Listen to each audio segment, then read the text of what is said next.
We are going to hear from Jillian Lederman, who's going to talk to us about adapting to change. And from my brief conversation with her, there has been a lot of changes at Augustana that she has had to adapt to. So let's welcome our first group from Cornerstone with the paper entitled Reimagining the World Language Requirement.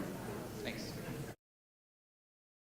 Well, we're very excited to share with you the process that we did to kind of reimagine our foreign language or world language requirements at our university. Just for context, our university is a private liberal arts college in Grand Rapids, about 1,300 traditional undergraduate students. So our process of kind of thinking through this is kind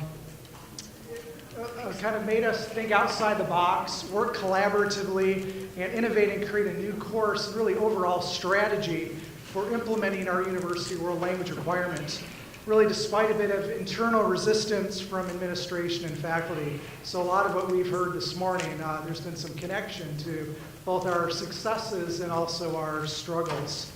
The new course we created was a pre-101 level course that at our university we label a Linguistics 100 course called Language and Culture. It's language specific, different sections, but focuses on the how and why we should learn language with an emphasis on communicative language skills, really with a goal for student enjoyment and success. And that's where we started with that.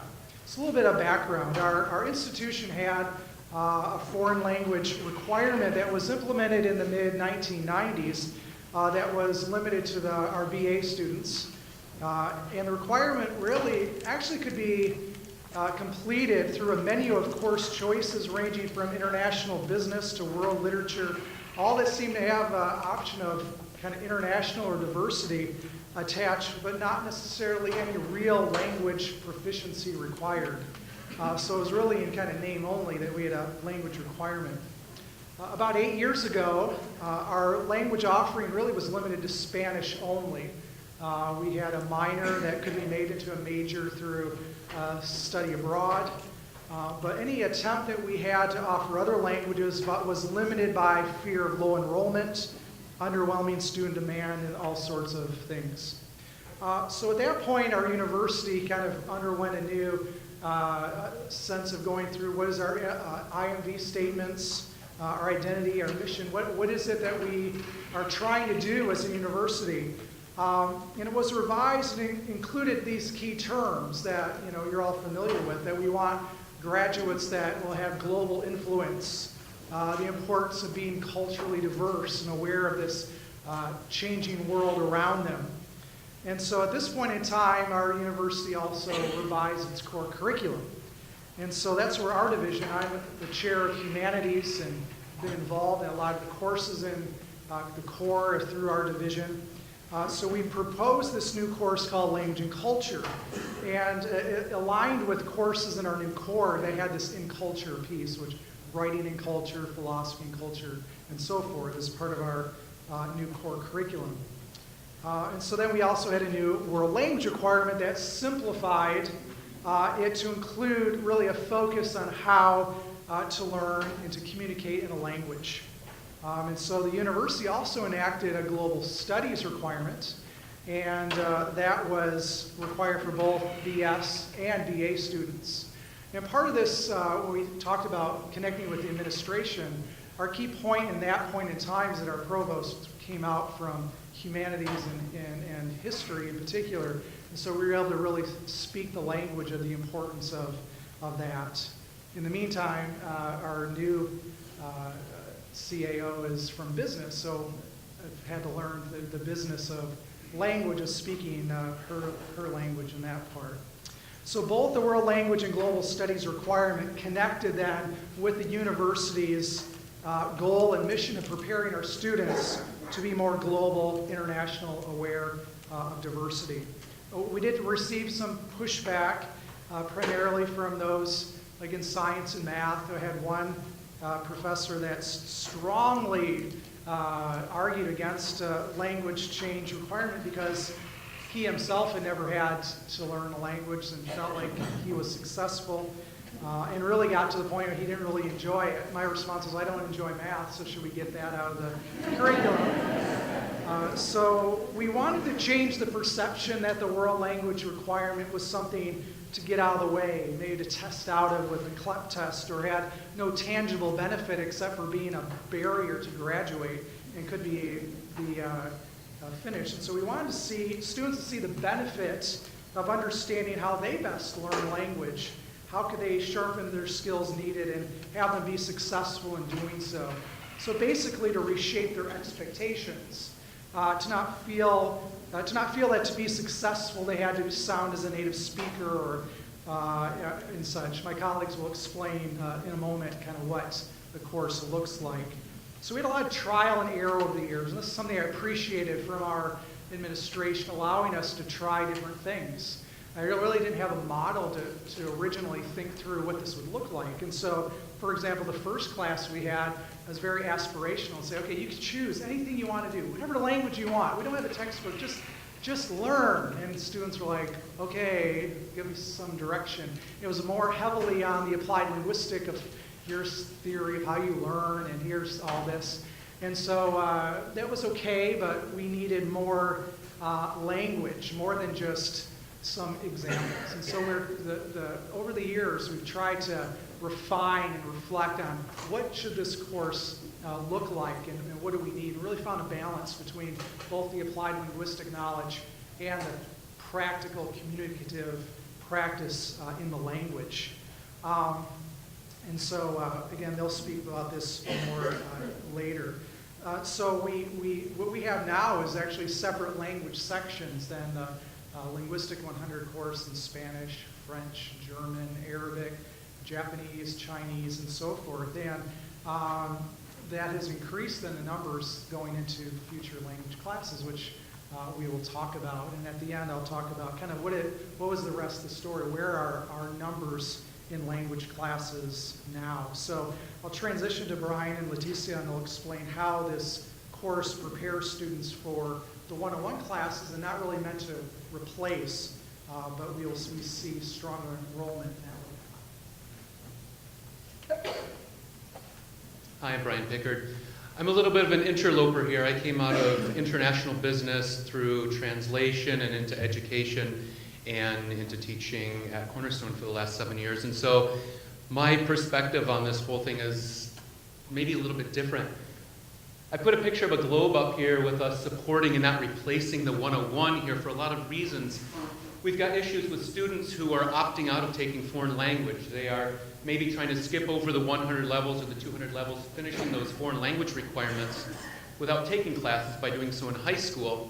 And I know that because I'm also one of those high school teachers, and my goal in German and French is to get my students to test in to the 300 level of your colleges and our college.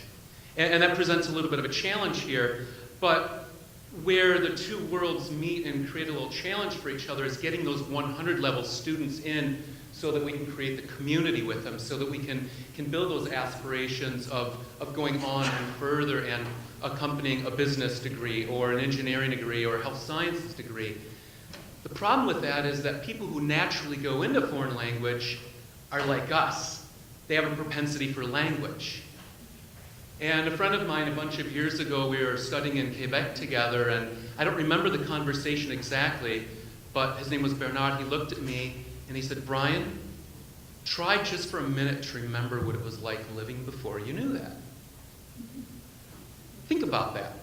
What was it like living before you knew the language that you teach? What was it like before I knew the language that I teach? And that's where we meet those 100 level students.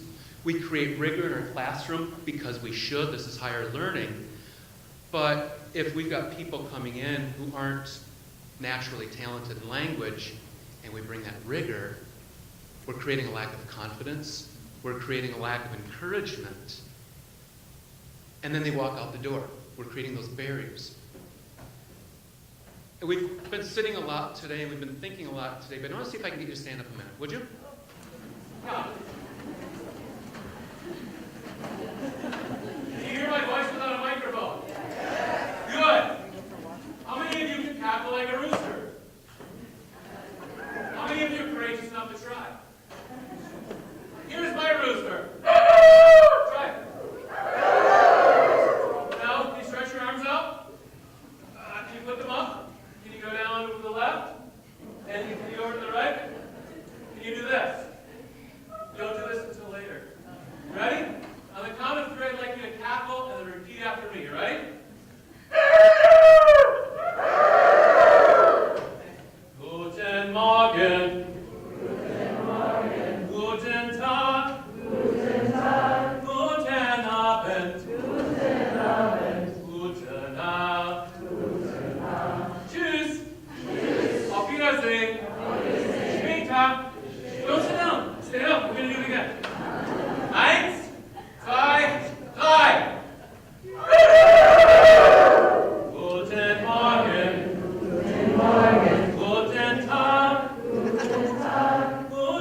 a camera back there, and you've secretly been dragged into auditioning for the oratorio choir for Christmas that Hope is here.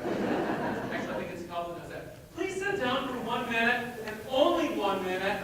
Talk with the people at your table about what we just did, why we just did it, and all the different parts of learning that 45 seconds touch. Do that right now, please. The point of the LIN 100 course is to get into language and culture. And the point of it is to do on a large scale what we just did on a small scale, and that is to bring people together for the purpose of learning language, for the purpose of gathering success right at the beginning, for the purpose of building community, and for the purpose of accountability so that we can get people moving forward in the language. And as the slide says up here, it's different from the 101, but it's meant to support it. Because we're looking at why to learn foreign language, but even more than that, we're looking at how to learn foreign language. And I'm going to talk a little bit later on about some of our different materials that we use. But the point is how we're learning foreign language, because if I'm focusing on how I'm learning something, and I'm giving a bunch of different ideas on how to do it, and I have accountability placed upon me to search out and see what works here, what works there, what kind of person am I? Do I learn better by memorizing 3,000 songs on my iPhone or on my Spotify account? I might learn best by listening, but what else can I do to support that? Maybe I'm that studious person who really wants you to just lecture so I can absorb it because I'm taking notes here. That's fine. But what else can we use to back it up? And so if we're looking at how to learn a foreign language, it takes our focus off of the mass amount of language that I'm trying to acquire and incorporate so that I can get out that high level of academic production. And it puts me in the driver's seat of how am I learning. And the neat thing about that is we trick ourselves into learning the foreign language on the way to learning how. So as we look at some different flexible options here, you've seen these things. You've seen the Mango languages. We spoke about the Duolingo, living language, word reference. None of these things are new to us. These are different tools that we use online, and you notice the etc. because there's an endless list of others, the Fluent U, etc. But what we do in the class is we use this looping system, which I've put up there. It's nothing new. It's just good pedagogy. But we use the living language and put the students out there recognizing that they learn through listening. People have earbuds in their ears constantly. They're listening to their phones. They're waiting for them to beep so they can knee-jerk react because I might be important because someone might have liked my most recent post. But we're training ourselves that way, so why don't we use those tools for learning? So with our looping approach, what I do is I insist that my students, before they come to class the very first session in the semester, they go and do the pre-learning. They listen to the CDs. So they're getting that input through their ears. They're reading through the book. They're getting that input here on language structure. They're doing some basic level book work. And hey, they're using their technology. Snapshot of it, put it up on the LMS so that I can look through it and evaluate their work before they get to class. Then they move into class, full immersion. First 5 minutes, 10 minutes of class to talk about what they've been learning in their other resources, which I'll talk about in a moment on the next slide. But then we go right into the language. First day, you just did the first 3 minutes of class right here. Immersion, in it. If you've done the pre-work, guess what? The immersion environment isn't brand new to you. It's just taking out of the packages what you've been playing with, putting the batteries and really doing something with it. The next piece of the loop is group work. And we talk about community. We talk about creating community among our students, between us and our students. Putting them into the Friday work groups. I do Friday. Other professors do other things because of their schedules. But the students go out and they need to create something. They need to create a skit, a dialogue, a letter, an email. But they take the pre-work that they did, they take the immersion work that they did, and they have to produce something with it right away while it's fresh in their minds.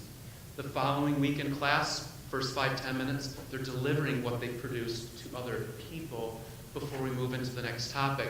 And that way we can interlead between new things and old things. And we can, once again, on the way to learning how to learn, we actually learn. And the goal is for the learning to be cumulative. The goal is for the learning to become personal, all towards the same goal of an increasing level of fluency. And Leticia has a couple of things to say on this slide and the one that I just gave you before we come back. Thank you. Well, regarding the group works, I also teach online this course, and we will go to the online topic after this slide.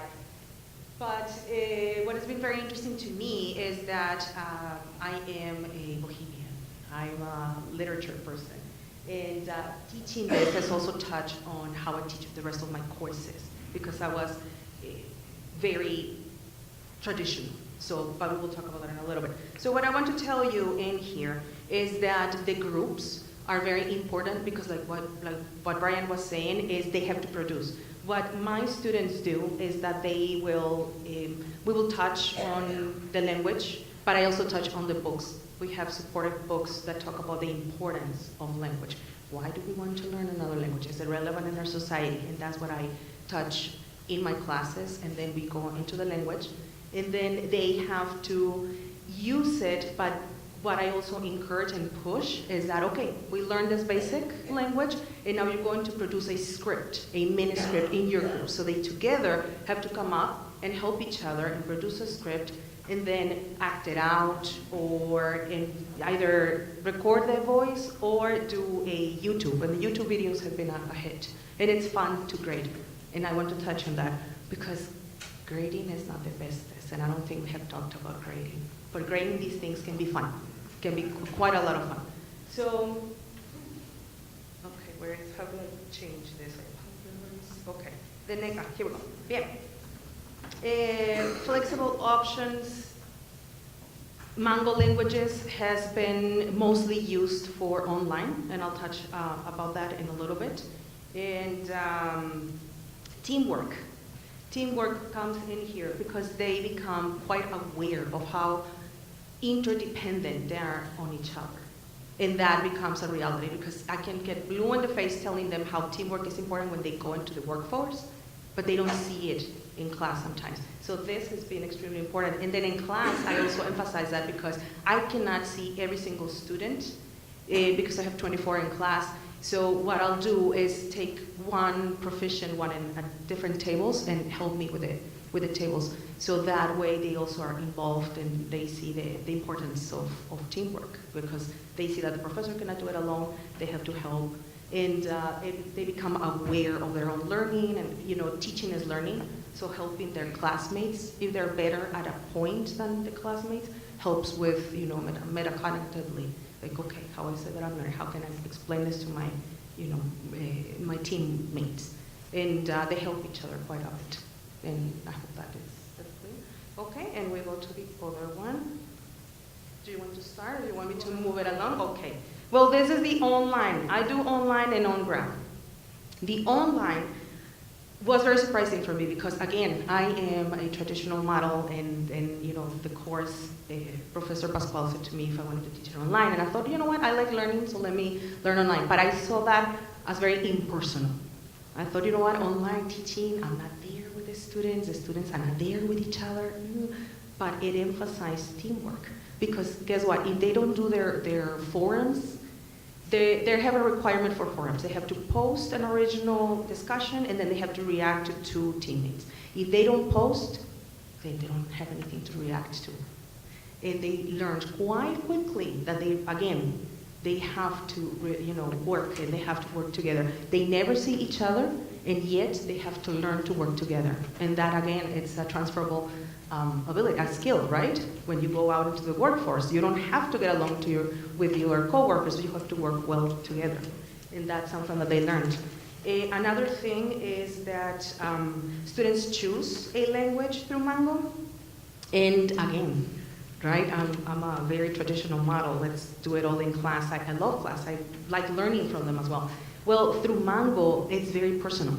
I had students, I have had students who go back to their grandmothers, And I have had people learning Italian or German because they're grandparents, and then when they have to do their proficient Vucaro, their group project through Vucaro, which is an app where they can record things and then send me the link. It's exciting to hear them because it's very personal to them. So through Mango, they can choose different languages. And again, I'm not proficient in many languages, but it's the same model. They have to prepare a script, they have to send me the script, and then they have to send me the link. And it's been exciting because then the students have to talk to me and see why is it that they want to do a particular language. So one of them came back and said she wanted to do American Sign Language. Well, sadly enough, we don't have that through Mango. Well, then she said, let me do German because my grandmother is German. Oh, there you go. So, and I have had students who have had refugees in the churches, so they'll focus in those languages. So it's become very, very targeted. And then the on ground, I already explained it a little. I like to discuss the books that touch on how to learn the language and the why to learn the language. And how is that important? How is that part of society? And that has been very exciting for me. Right now, we're touching on lesson 4. And by now, my students are describing their rooms, are describing the clothing, are describing flowers and doggies. And they're going to description with colors. So their sentences are longer. And because of that, then I need a TA to help me, right now, so that I can take half of the class and look at what they're writing and how they're saying it, and then my TA takes care of the other half. But what I'm trying to say is that in 4 weeks, they're now with fuller sentences. At the beginning, it was just, hola, ¿cómo estás? ¿Qué tal? Bien, muy bien. And then I added weekend, okay. So, ¿qué tal el fin de semana? And then little by little. And again, like Brian was saying, because they're tackling smaller pieces, and I emphasize that. I tell them, look, you have amazing, huge, big thoughts in English. You don't in Spanish. Be humble, recognize that, and make smaller sentences, and they're building upon that, and then they see that, and they get excited, and they're, using it, and I have had good success stories that we'll talk about that later, and then you can talk about the others. Thank you. One of the big questions with a course like this, because there are so many different options, is how are we monitoring progress, and how are we monitoring success? Right at the beginning, the first week of class, the students have to have journals. Some are doing online journals. Others are doing the Moleskine journals and then taking pictures of them and uploading them so that we can look at them. Each week there's a journal, and the very first one includes you setting your goals. What are your goals for foreign language learning? Are your goals to go past this course into a 101 course and work your way up? Are your goals to finish what you need to for college and then maybe come back later once you're in your profession? What are your goals? Because, as we've said before, backwards building. We start with our goal, and then we come back and string our bow and set the arrow.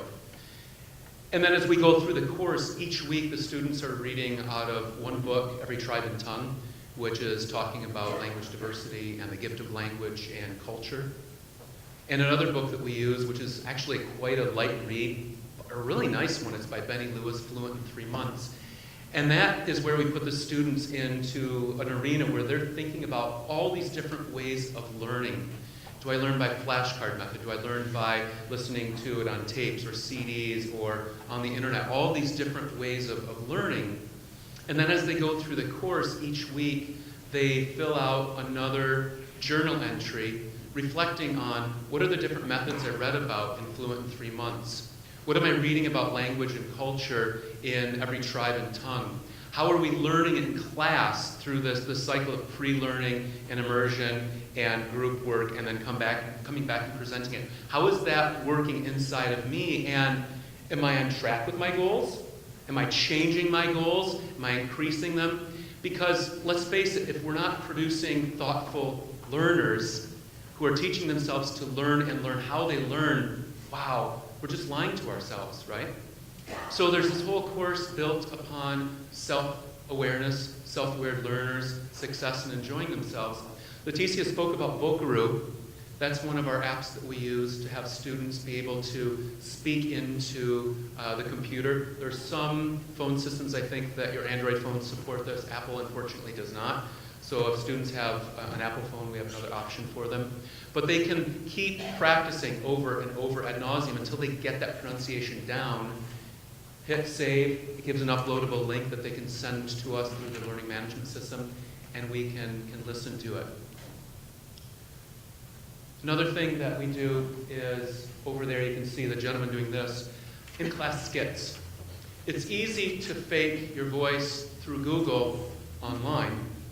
It's easy to fake this. It's really hard to fake it live in front of a group of people. I'm an extrovert. Some of you are, some of you are introverts. I'm comfortable standing in front of a group of people performing something. I'm willing to go out on a limb of making a fool of myself. Some people aren't.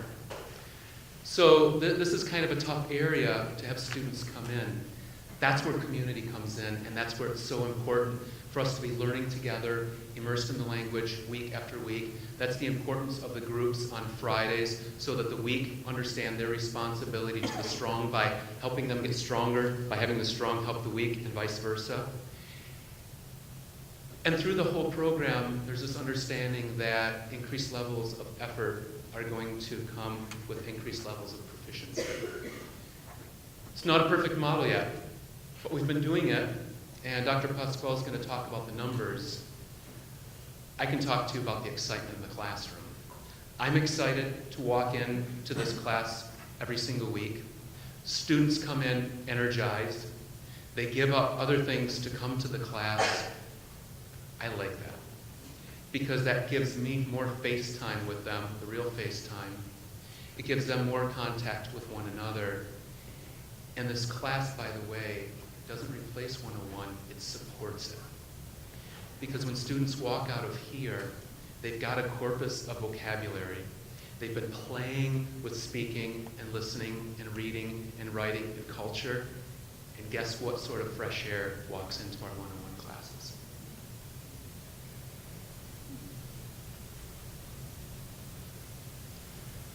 So earlier I mentioned the resistance we originally had to changing the language requirement. It was kind of the rest of the story. After we got into this series of courses, the one faculty member actually studied abroad or did some research abroad and realized that knowing a language was helpful, especially when he was on the train station platform and couldn't figure out the words going on here. And so he's been a great advocate now of the need for communicative language skills and being able to be proficient in that way.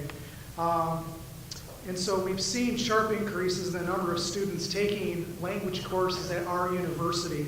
And so overall, back 8-10 years ago, we'd have around 20 students a semester, about 35 total seats in the 101, 102 that was going toward the foreign language requirement. But now we have over 60 plus students per semester and over 20, 25 per summer that are taking the language and culture classes. Now we have full Spanish 101 courses, and now we have new courses. This semester we have an Arabic 101 course, which is full. We've had German and French and other classes. And again, it's come up from the excitement. For Lin 100, we've offered courses in Japanese, Mandarin, others, where students originally would say, it's too hard, I can't do this, and come out feeling excited to say, I could do small talk, I could communicate.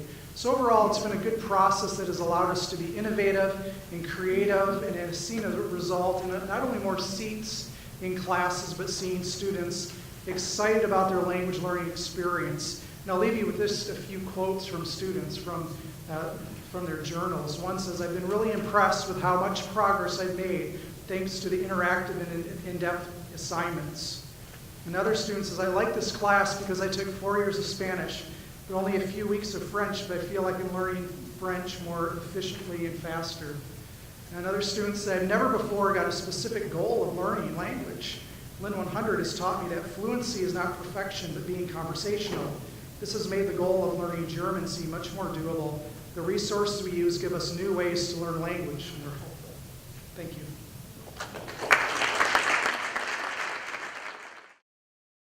So today I want to talk to you about some significant changes that have taken place at Augustana. And while I would say that we are thriving amidst these changes, and perhaps you're all going through perhaps one of them, but I would not recommend you go through all of them at the same time. So in 2014, the administration said we're going to merge language departments. 6 different language departments were merged into the Department of World Languages, Literatures, and Cultures. This was not a choice that the faculty made. We were not really consulted on this decision, but Chinese, French, German, Japanese, Scandinavian, and Spanish suddenly became one department. Then the faculty in 2016 voted to transition from a trimester calendar to a semester calendar. And we will effect that change in 2019. And when the Department of World Languages was formed, we decided to take a look at the foreign language requirement. We have a foreign language requirement at Augustana. It is equivalent to 4 years in high school. I am discouraged from describing it as seat time because I'm told that's got negative connotations, so I will refrain from doing so. However, what we found was quite simply that, something many of us know, time in a classroom in high school does not equate to any kind of competency, always. Sometimes it does. I should say that my role within the department in 2014 was not just teaching French. I actually also teach business. I was the co-chair, the new co-chair of this newly formed department, and since May 2017, I'm now the transition coordinator to transition the college from trimesters to semesters. So to say that I am adapting to change is an understatement. Some of the things that have helped us move through this process. Every student counts. Well, that's self-evident, but what do I mean by that? When students come into our 100 level language classes, at no point do we talk about them fulfilling a language requirement. We talk about them beginning their journey, their exploration, their enthusiasm for this newfound language. We talk about the major. We talk about how they can make it through the courses required in order to accomplish that major. And I will say, and many of my comments were related to French because that's my program, but I will say that since we changed the way in which we spoke about languages, and spoke about the 100 level language in particular, about 30 to 35% of our students who come out of the 100 level language, having fulfilled their foreign language requirement, continued on to be majors, in this case, in French. We listen and we learn from each other. That was an amusing process to begin with. By that I mean with my colleagues in world languages. So we thought that since we'd inhabited the same building and that we had taught a second language, we probably did things pretty much the same. So what was there to learn? Okay, we didn't do anything the same. Everything was different. There was no consistency whatsoever. So we had a kind of fun exercise at the beginning. Our first, I have to call it a workshop and not a retreat because we didn't actually go off campus for this, so it was a workshop, where we sat down and we charged the Chinese professor to present on the French program and the German professor to present on the Chinese program. And we had a lot of fun doing this. We learned a lot about the languages that we teach, but we also learned that we do things quite differently. And in some respects, that's just fine. It makes sense. But in others, we thought, boy, we're wasting a lot of time. We could do a lot of things together if we talk to each other. For example, I teach a course in the French program that is to do with business in emerging markets. My colleague in Spanish teaches a similar course. My colleague in German teaches a similar course. We sat down and talked to each other and said, what are you doing in your classroom? What are you finding is effective? There are a lot of things that are done in one program that can be done in another, and I believe that we're building stronger courses, stronger classes for our students as a result. Playing the role of the large department. Well, we had been pretty good at playing the role of the small department because we had relatively few majors. individually. However, all of a sudden, German went from having 4 majors to being part of a department with 125. Well, we were told by the administration, you know what, this is a good thing for you. You're going to have so much more power on campus because you're going to become a large department. We didn't believe them. We thought that was some kind of sales talk. But then we had to re-educate ourselves to really play that role. We're the 4th largest program on campus, or the 4th largest department, rather, on campus. But we also understand what it means to be a small program. And so we find that we're natural allies to the smaller programs and the concerns that they have, but we can also throw our weight around, not really, but influence and re-educate the campus that we are one of the largest programs, or largest departments rather, on campus. In fact, it gave me some pleasure. I really like working with our colleagues in IR, but I was quite happy to explain to them they needed to redo their graphs about the top 5 programs on campus, or departments on campus, because there we were, right there at the top of the list, or towards the top. We need to be creative in our pedagogy and our curriculum design. And that is something that has become very evident as we're moving towards semesters. So I'm going to give you the example of the French program, and remember this is kind of hot off the press because we're still in the process of doing this. We have a program, I guess, sequence courses, required courses, strong literature focus, and it's a solid program. Well, when we decided to transition to semesters, there were some programs that thought, okay, they were going from a course that was 3 credits to a course that was going to be 4 credits. Well, I'll just add some more stuff into my course. That's the easy way out, and that is not a good path to follow, because you know what? This is an opportunity for every single department and program on campus. Rarely do we all get to really re-envision what we want our programs to look like. So in French, and we've heard this earlier about why this might work, in French we've got fewer sequenced courses. We have some 2-credit requirements now, so instead of saying, and please trust me when I say I don't call them on the course description early period lit or late period lit. They have kind of more appealing titles. But the idea that we wanted to make sure we have a comprehensive program for our students, that it's still robust, we wanted to make sure that they had some exposure to early period lit courses and late period lit. We wanted to make sure that they understood the culture of the countries and the environment that they were studying.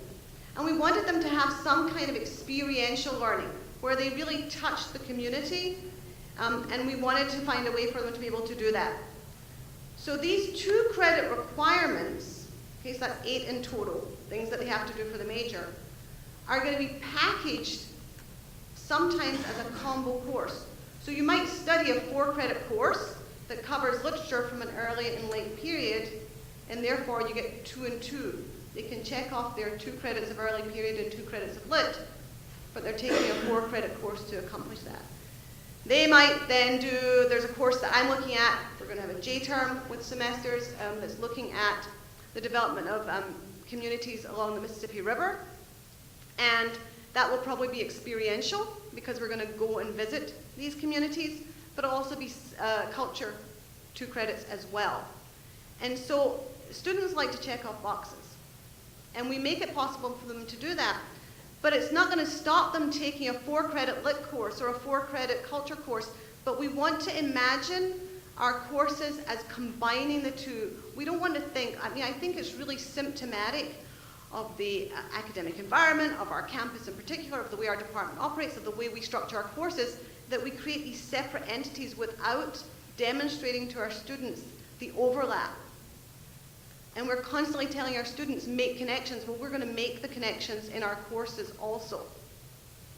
We're going to allow them to take a course in English.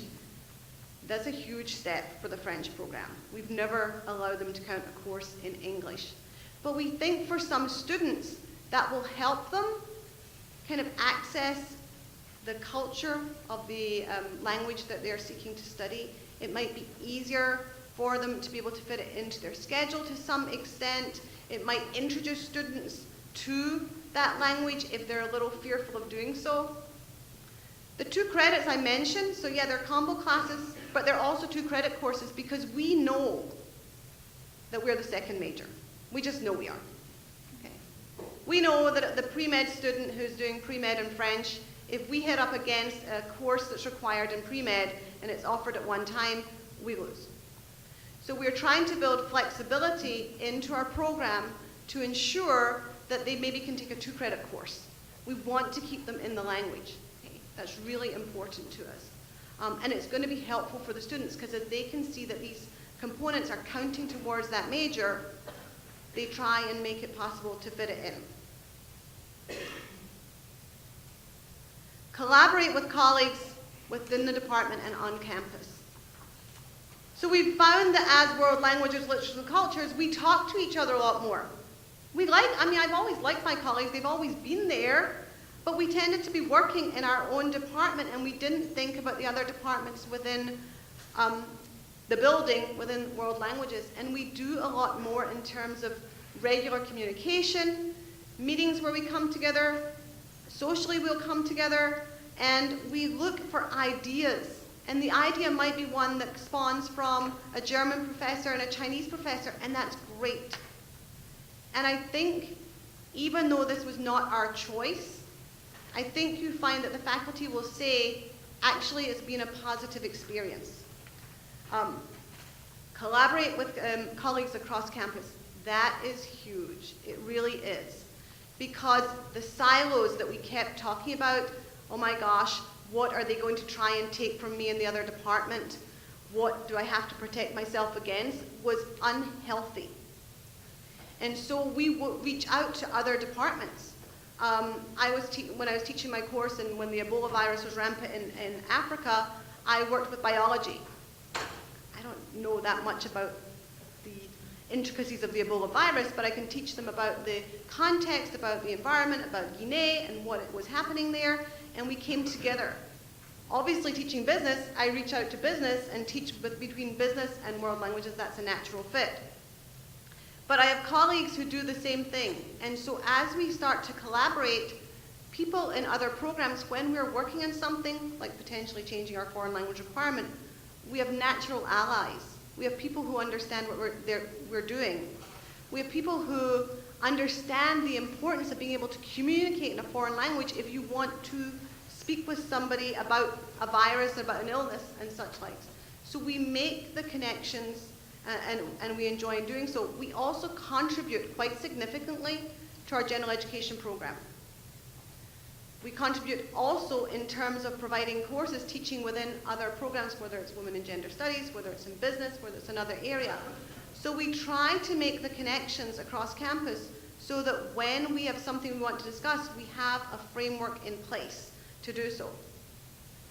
So the building bridges towards programs and departments is important, but also with the administration.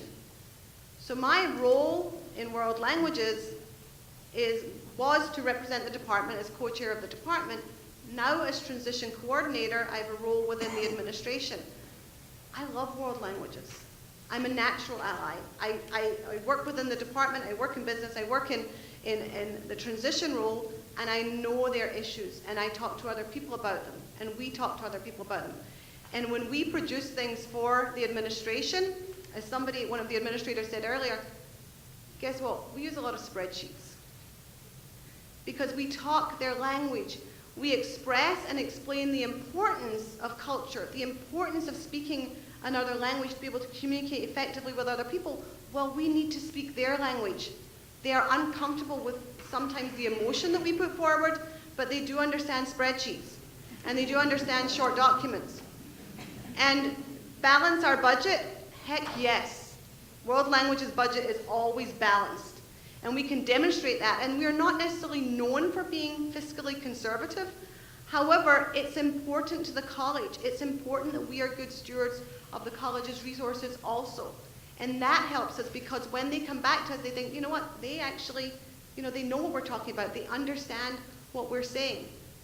And so when we move forward, as we will with the change in the foreign language requirement, movement from high school, 4 years in high school, towards a placement test, we have produced a lot of graphs and a lot of spreadsheets and a lot of analysis that speaks to it being resource neutral and really address the concerns that others will express. Because in doing so, to backtrack a little bit, in doing so, we understand that we need to understand their concerns. One of the biggest shocks to me when I started looking at the placement test or the competency test was quite simply that my biggest obstacle to moving this forward was the faculty. I was stunned. I assumed everybody understood the importance of world languages and the importance of learning a second language. But actually, we needed to convince our members of faculty, our colleagues, why this was important, and we needed to reassure them that in pursuing this action, we were not going to take resources away from them. And so we have been working diligently to identify how we can make this adjustment and make it resource neutral for the college, because philosophically everybody agrees you shouldn't accept high school seat time to establish competency.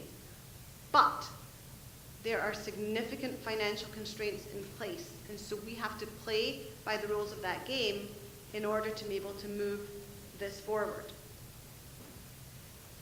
This is the French program. This is how things are looking right now. You can see our, oh, I don't know what happened. I can tell you what it says. This is not a plan. I'm not actually like taking this away because the numbers are bad. But the French program, so we have had a consistent increase in the number of majors. We've gone from about 17, I think, in 2013 to 37 right now. We've increased the number of minors. I was going to show you the French program. I could show you the others as well. Our numbers are either stable or have improved in every single program. And I think it's in part because, I'm back. I think it's in part because we've stopped looking inward and start looking outward. We're communicating with all other audiences, the ones that we need to enfranchise in order to effect change. We look at our language programs differently, not as things that we have to protect and covet, but things that are flexible, that can adjust, that are valuable in many different forms, and that it's okay to make some change. And we look to our students. The increase in the majors we have in French, that I can talk about in other languages as well, our students are our greatest asset. They go out and they talk to other students and say, wow, you know, I really had a great experience in this class. I learned a lot. Let me tell you about it. Try that class. They're the people who meet the freshmen, who are the admissions ambassadors, and say, oh, you're going to take a foreign language? That's great. That's a wonderful experience. No longer do they walk through our building. This is what used to happen. They walk through the building and say, the admissions ambassadors would say to the prospective student, did you study a foreign language in high school? Yeah. How long? 4 years? Oh, you're done. Okay. They don't do that anymore because the experience many of them have had, for sure, is positive. So they represent us when prospective students come in. They represent us for visit days. They represent us when we're talking about study abroad. I had some students, I'm going to lead our program to Dijon next summer, and I couldn't stop my students who had been there from coming in and saying, this is just a must do. You have to go. So they went 2 years ago. There were 11 students. Right now we've got 32 that want to go and study abroad. And so I cannot thank my students enough, and I cannot underestimate or overestimate, I guess, exactly how valuable they are in terms of speaking for and promoting our programs. So we've got a lot going on. It's a lot of change, but I would say that we're not surviving, that at this point in time we are indeed thriving. Thank you for your time.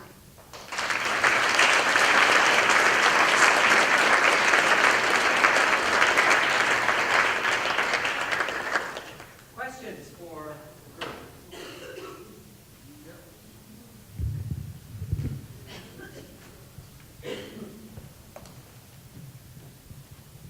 Thank you. My question is for, I think, Brian. I was interested about your way of getting in touch with your students before the class begins, this pre-learning that you were talking about. And I would like to have more specifics about what do you do, how early do you get in touch with your students in the semester, because they're on vacation, they are like not really maybe thinking on the language, they may be in another city, different from when they are studying. So what do you do exactly, and then like to warming them up before the classes start? And thank you very much for the panel. All of you were wonderful. Thank you.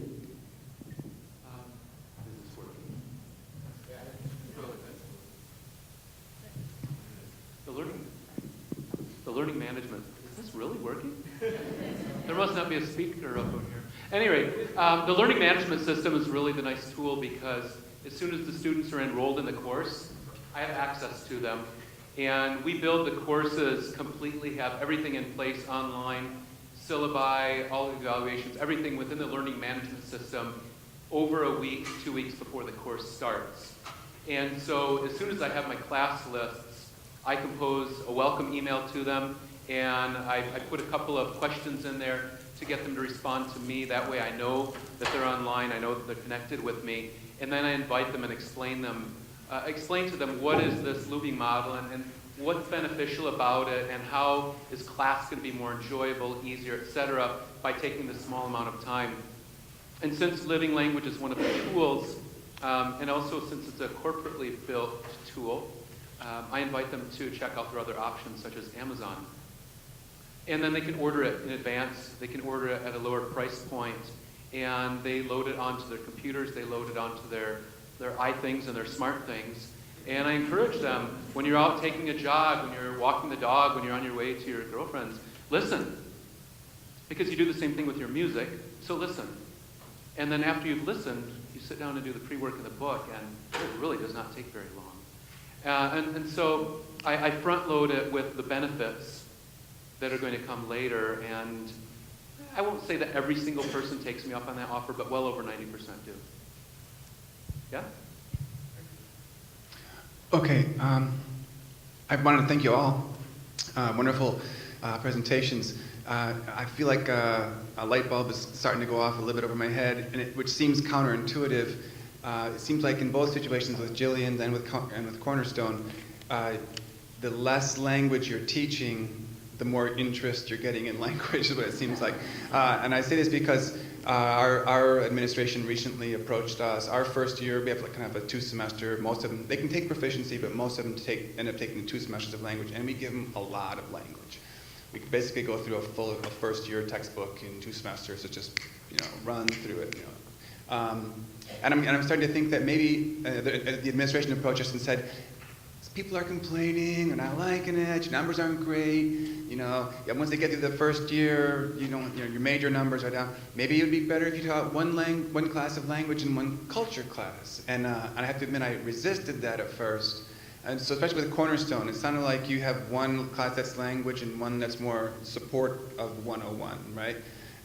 Do you find that it's better to divide it up like that, or would it be better to just kind of, cut the language content, but have it in 2 classes where you kind of alternate between language and culture? Well, we actually, in that first course, do cover both language and culture, but it's meant to support the more language-rich courses that were already there. So it's not an either-or, it's a both-and, but with a focus on communicative competence and language practice. Question back here. My name is Scott DeVries. I teach at Manchester University. The question is for Jillian, although really anybody who's up there, or really anybody from the Simpson or any of the other number of panelists could answer this. But I asked Jillian because the title of your talk is Adapting to Change. And one of the things that I've experienced over my career is when you try to suggest some of these changes, which you clearly demonstrated to be so successful, in certain contexts, you meet with a lot of resistance. And so I was wondering whether you had any advice for how to convince, let's say if you're the chair, other colleagues in your department, Or if you're not the chair, your chair and other colleagues in the department. And then from that perspective to also, sometimes there's entrenched resistance from the dean to these types of changes, and then to other colleagues who are involved in the core or other types of things. Are there any strategies you can recommend for communicating the importance of something like the idea of change or die? Okay, so I didn't phrase it like that. But I will tell you that when I came in as co-chair of the department, and I know that some people kind of get a little uncomfortable when I say this, I applied a lot of the logic I'd used in business. And so what I found was that in my department, I was not a senior member of faculty, and I had a lot of senior members of faculty. There were, the full professors, we've got the tenure professors, we've also got adjuncts, we've got part-time, we've got a little bit of everything. But I believe and said from the outset, every single person has a role to play in this change.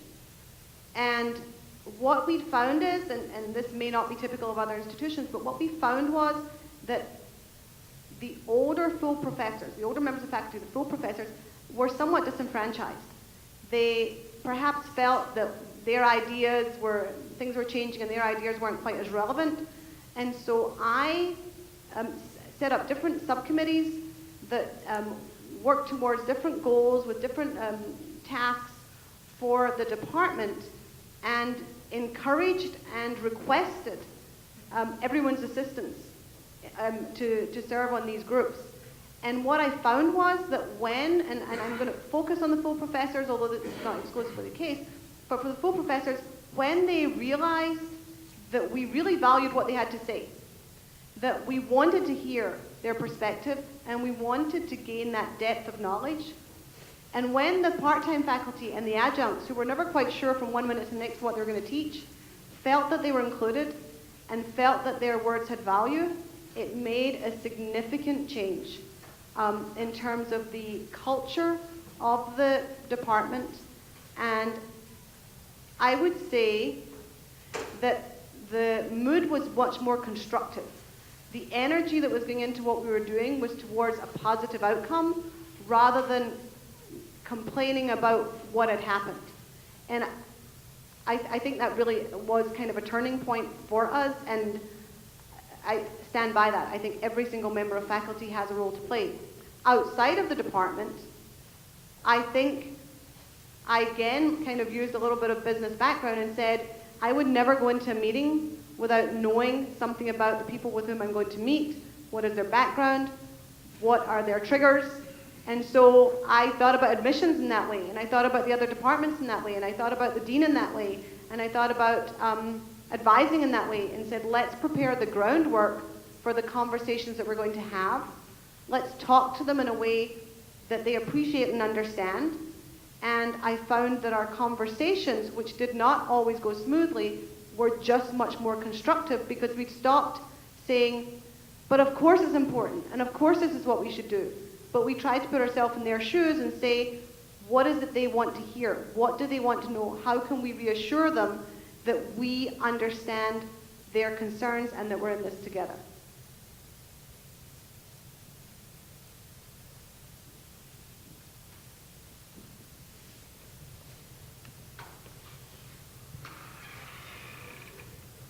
Other questions? We have to stall before the food gets out there. So.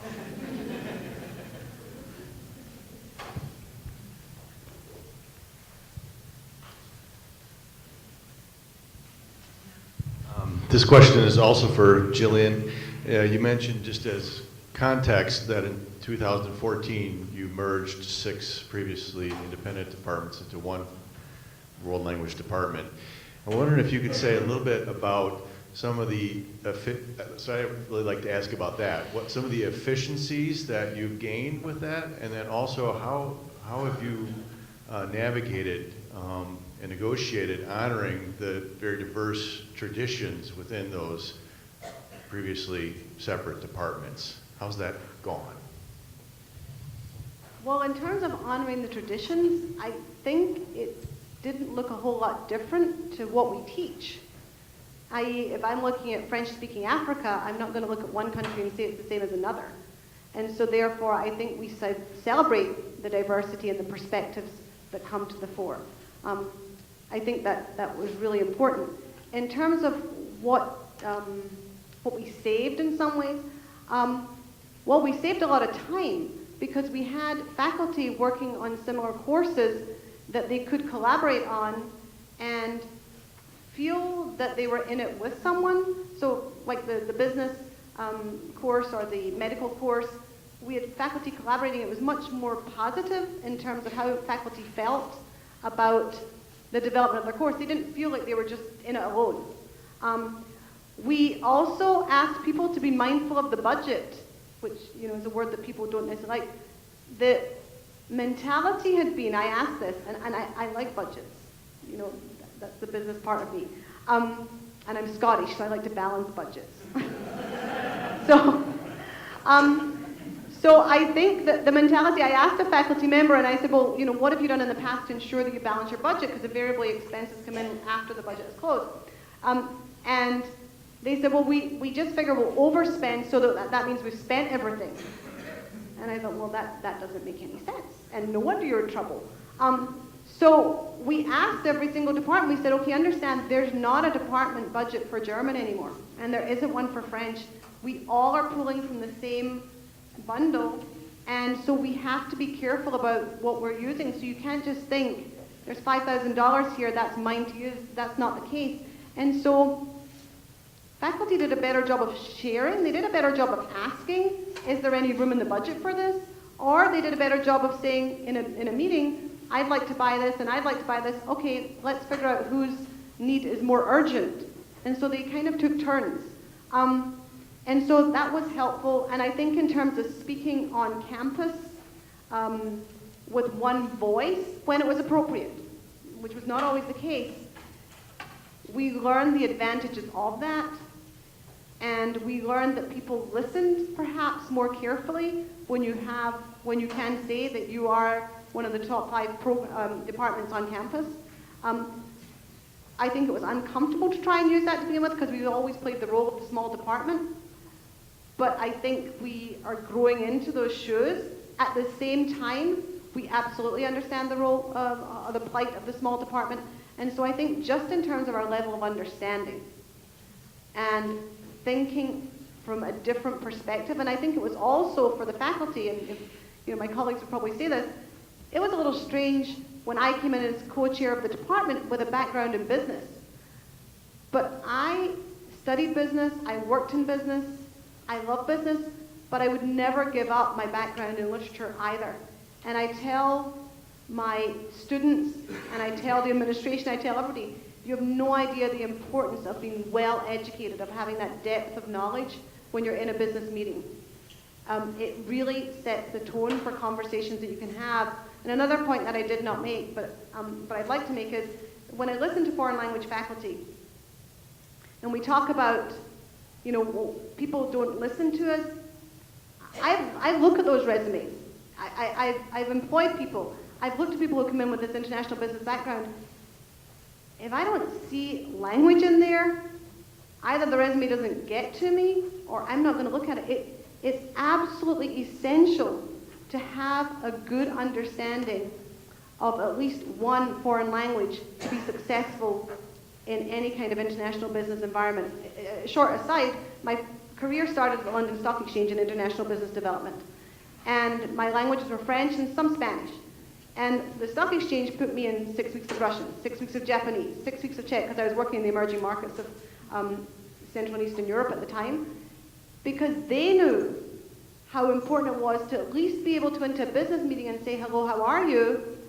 And start the conversation that way rather than bringing our own bias and our own language into that conversation. It made a huge difference. And I will say, honestly, that every single job that I got, and I had an excellent and varied career, I got because of my fluency in French and not because of my business background, because I can learn business quite quickly, but you cannot develop competency at that level in a foreign language in a year. And so I think that I am a fairly effective advocate for my department, and when speaking to other programs on campus to demonstrate the relevance of languages. All right, terrific. We have one more question, and then we have cookies. This is a question for Michael and Leticia and Brian. Could you tell us the logistics of how your Linguistics 100 works? Is it required for all freshmen? Can you take 101 without taking Linguistics 100? And what do you do with people who come in at the higher levels? Is there a class for them? It's a good question. The course itself is one of the ways to meet the global studies requirement. So many will take a different language that they've studied before. It's not a requirement before taking the 101 course, but it's seen as, it's being developed now as we're trying to do more of an intentional connection between those languages. Long story short, just how the foreign language requirement had been or is now, it is dependent on how many years of high school they've had. But even if they've had all 4 years of high school, they still have to take the Lin 100 in any language. But then Lin 100 plus a full year of a specific language if they've only had a year or so of the language. So we're not requiring the Lin 100 language to be the same as the 101, 102 language.